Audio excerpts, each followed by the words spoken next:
Assalamualaikum warahmatullahi wabarakatuh. Perkenalkan, saya Yohana, NIM 18 dari TL21 akan melakukan uji pembahasan mengenai acara 4 dari Praktikum Geoteknologi Lingkungan. Jadi acara 4 ini membahas mengenai analisis data struktur geologi yang pertama, di mana tujuan dari acara ini adalah diharapkan kita dapat mengetahui serta mampu menganalisis dari data kekar menggunakan aplikasi software dan juga secara manual.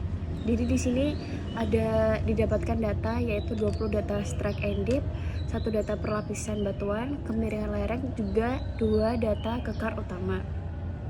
Jadi analisis pengolahan data dalam pekerjaan pada acara ini adalah menggunakan analisis kinematik yang mana didasarkan pada struktur geologi berupa kekar, perlapisan batuan, dan juga sudut geser dalam, di mana ketiga hal tersebut akan mempengaruhi kestabilan lereng dan juga untuk menunjukkan daerah yang rawan akan terjadinya longsoran.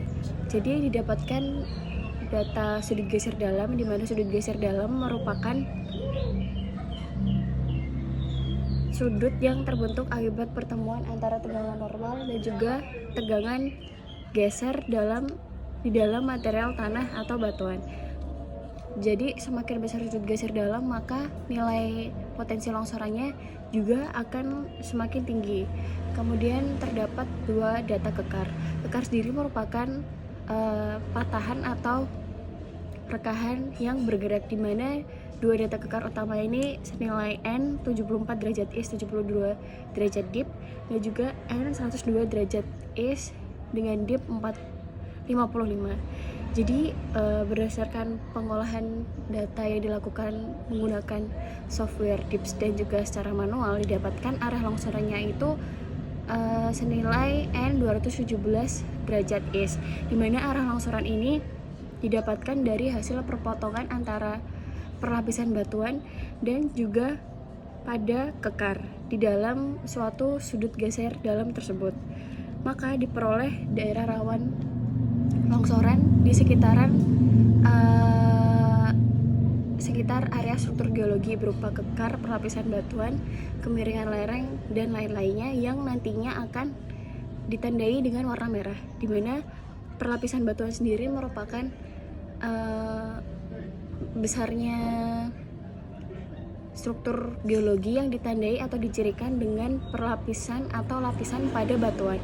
Lalu kemiringan lereng sendiri merupakan besarnya atau nilai dari suatu kemiringan bidang lereng terhadap suatu bidang datar.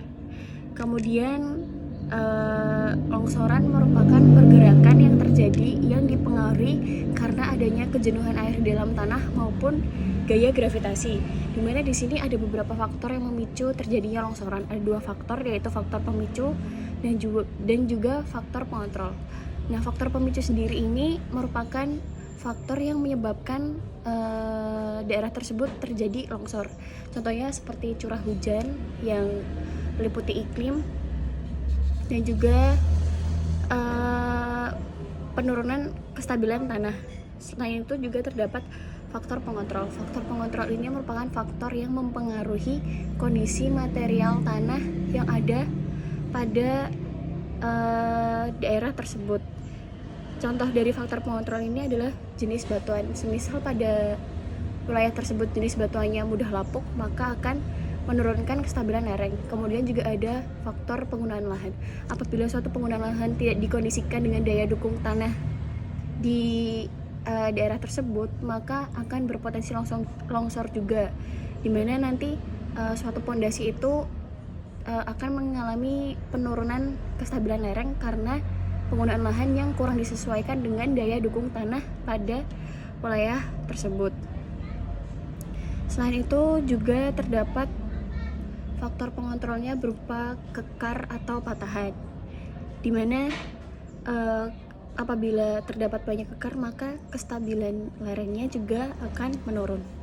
Nah, masing-masing metode ini memiliki kelebihan dan juga kekurangan.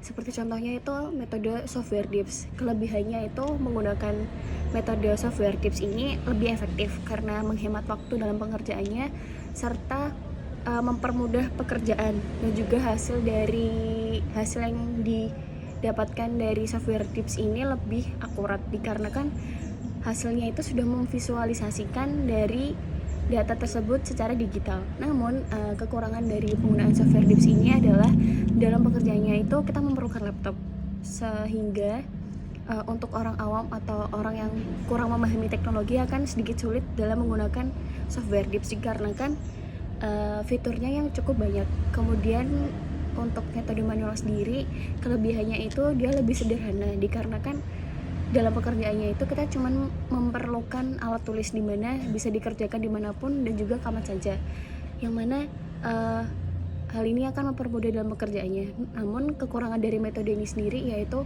apabila kita kurang teliti dalam menggunakan metode manual ini, hasilnya masih kurang akurat dan berpotensi terjadinya human error.